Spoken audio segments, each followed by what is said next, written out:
Berry, instructor of a course, Tales of Survival. Old and new skills for Earth Dwelling. So why Forage?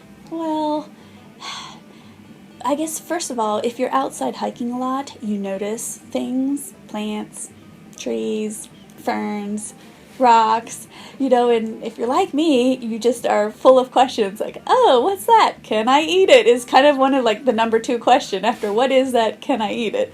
Right? So you better learn how to forage if you're going to be a curious person in the woods.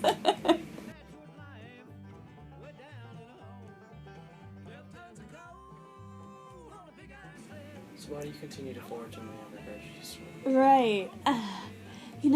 Sometimes it's not planned. It's not like, oh, I need this and I'm going to go outside and go find it. Sometimes I just happen to be out on a walk, or I just notice that I'm an abundance of chickweed and I'll just go ahead and pick it, and that's what becomes part of the meal. So I feel like sometimes just by having the knowledge, it's an invitation. Whenever it presents itself, I'm available to listen and hear the conversation. So it's been a real gift to me.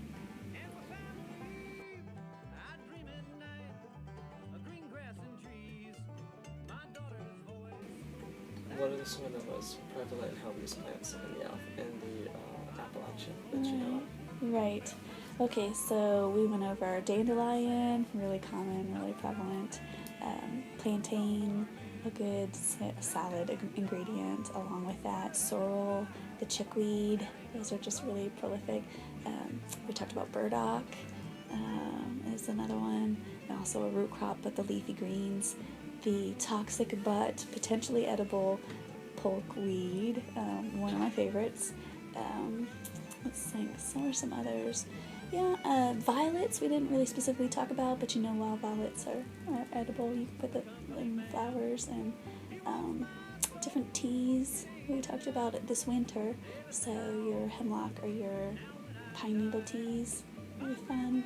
I was just pointing out the raspberry leaf teas that are really good tonics for female menstrual cycles. So thistle is an ingredient used with related to lactation for mothers. Some other things. When you're finishing, you're weaning, whether that's a goat or a person, a cabbage leaf is a really interesting remedy. If you stuff it in your bra or you lay it on the udders and repeat the dressings regularly, it'll cause the lactation to desist, so you'll dry up, especially if you have like infections or things like that in your goats or yourself. So you can treat things like that. Garlic is actually kind of an undervalued plant in my opinion, but the cloves have antibiotic properties in them, so you can use the garlic oil as an antibiotic, like topically for infections, ear infections, even swabs with Q-tips, or but the garlic itself, like when you're catching colds or your immune system's getting down, garlic in combination with purple coneflower, really good medicinal remedy. So another one I like to use. So some of that is for forage and some of that's for medicine. So I would say most of the foraging that I still do is still related to like salad greens and herb salads. So why do you continue to forage in the other grocery store? Right. Sometimes it's not planned. It's not like, oh, I need this and I'm going to go outside and go find it.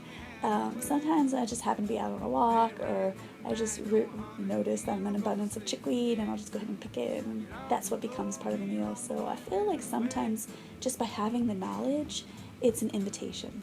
Whenever it presents itself, I'm available to listen and hear the conversation.